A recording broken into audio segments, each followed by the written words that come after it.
Hola, ¿qué tal? ¿Esto se puede trasladar al resto de los mortales o es un caso muy específico?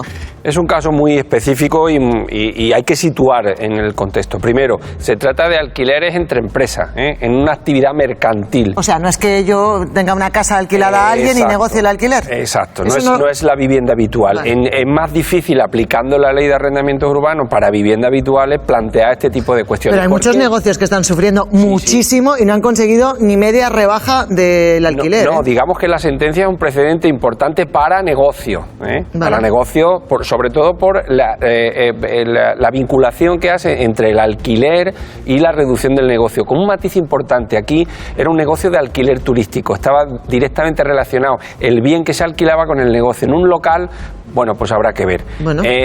Lo que traspasaba al ámbito de consumidores, pues es mucho más complicado, porque la ley de arrendamiento lo que hace es que entre iguales, entre arrendador y arrendatario iguales, pues establece la libertad de pacto. O sea, es un contrato privado, pero ¿qué podemos hacer para negociar? Imagínate, es que no hace falta imaginárselo, esta situación está ya en muchos sitios. Los dos que viven en una casa con un ERTE encima, o con un despido, con una situación de agobio total. Eso se está produciendo ya en nuestro país y va a ir a más. Sí, y además... ¿Qué capacidad de negociación tenemos de los alquileres de los inmuebles? Bueno, pues a ver, el inquilino tiene la capacidad de que paga habitualmente, entonces con el arrendador puede pactar una reducción de la renta. Pero es un pacto. Es un pacto. Solo si quiere el arrendador. Solo si quiere el arrendador. El arrendador tendrá que valorar si quiere estar pagando esa reducción de renta con ese inquilino que tiene cierto buen historial y quiere adentrarse en un mercado que está a la baja claramente. Hay que decir que el alquiler está bajando precisamente porque hay una mayor oferta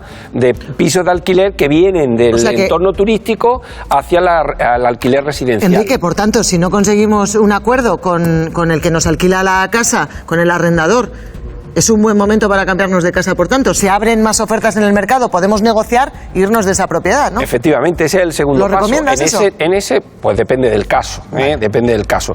En ese la duración del contrato, hay que decir que es el inquilino el que tiene la capacidad de renovación entre 3 y 5 años del tiempo de duración del contrato. Ahí tendrá que valorar el inquilino si busca una vivienda más barata o intenta negociar una reducción de la renta. ¿Cuál es la recomendación? Negociar. Evidentemente, acudir a estos procedimientos hay un problema, que no son baratos. No. Por lo tanto, más vale un buen acuerdo que un mal juicio. Eso también. Esperemos, Enrique, ante los mismos hechos, mismos argumentos, a pesar de que los colores políticos no son iguales. José Manuel Soria, la ministra Rivera, coyuntural.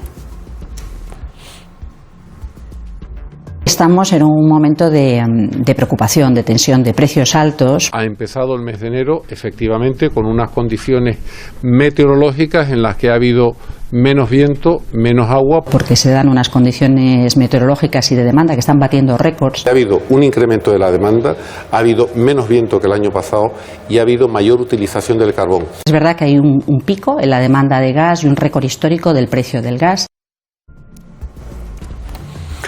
Pues, no era del PP, otra es del Partido Socialista, ¿no? Por recordarlo, pero los argumentos son los mismos. A lo mejor es que el problema es el problema sistémico, sin ¿no? solucionar. El problema es la fijación del precio de la energía con un sistema marginalista que beneficia a las eléctricas a costa del bolsillo de los consumidores. Tan sencillo como eso. Se trata de buscar fórmulas que amortigüen esto que está pasando este invierno, que pasó hace 3 inviernos y que va a volver a pasar dentro de 2 inviernos, que habrá una época punta donde el sistema marginalista de fijación del precio de la electricidad pues genera unos beneficios extraordinarios a costa del bolsillo de los consumidores. Esto es así. Dice la ministra, 4 euros en la factura de la luz. Bueno, ¿ese es el cálculo que hacéis? De más, 4 euros de más por domicilio. A ver, nosotros no tenemos la bola de cristal para saber cuánto va a ser el precio de la electricidad de aquí a 15 días, aunque hay mercado de futuro. Establecemos 3 escenarios diferentes. El más adecuado, y es que esto sea de verdad un momento puntual, que dejaría la factura en 66 euros, teniendo en cuenta que la factura de diciembre ha sido de 61,33. O sea, que de 5 a 20 euros el margen que proyectáis, hay un escenario de 74 euros, digamos, que se mantiene en precios altos y otro con precios altísimos que llegaría hasta los 81 euros. Entre esos tres escenarios seguramente va a estar el precio final. O sea, una media, ¿no? Claro. Si la media entre 5 y 20, pues saquemos nosotros las conclusiones. Pues entonces, hombre, decir que son unos euros de más depende. Ten en cuenta que estamos hablando de una factura que pagan todos por igual con independencia de su renta, y que tiene mucho más impacto en las economías vulnerables. Hay, es verdad, medidas a favor de las economías vulnerables, pero son claramente insuficientes. Como esto ya pasó con las mascarillas, no sé si estamos ante el mismo escenario y hay capacidad de modificar el IVA. En Portugal se hace, hay distintos tramos también en función de la situación personal, ¿no? A ver, la directiva de IVA lo dice clarísimamente. En los suministros de gas y electricidad se podrá aplicar un IVA reducido y queda a función de los Estados miembros, con lo cual España es soberana para decidir si aplica esto o no. Señala el ejemplo de Portugal, el de Italia, de forma distinta. En Portugal, por ejemplo, se beneficia a la familia en situación de vulnerabilidad y se les aplica un IVA menor. En Italia hacen una cosa muy interesante desde el punto de vista de la eficiencia energética. Aplican un IVA más bajo a quien gasta menos y un IVA más elevado a quien gasta más. Por tanto, nosotros tenemos muy claro que se puede modificar el IVA. Otra cosa es que haya voluntad política de hacerlo. Y Mamen, quería señalar una cuestión. Estamos aquí preocupados sobre los euros de más o de menos de las facturas. Normal. Nosotros desde OCU queremos advertir que hay familias que están pagando la electricidad a precio de temporal durante todo el año. Durante todo el año. ¿Quiénes? Porque los que están en el mercado libre y, por ejemplo, tienen tarifas fijas.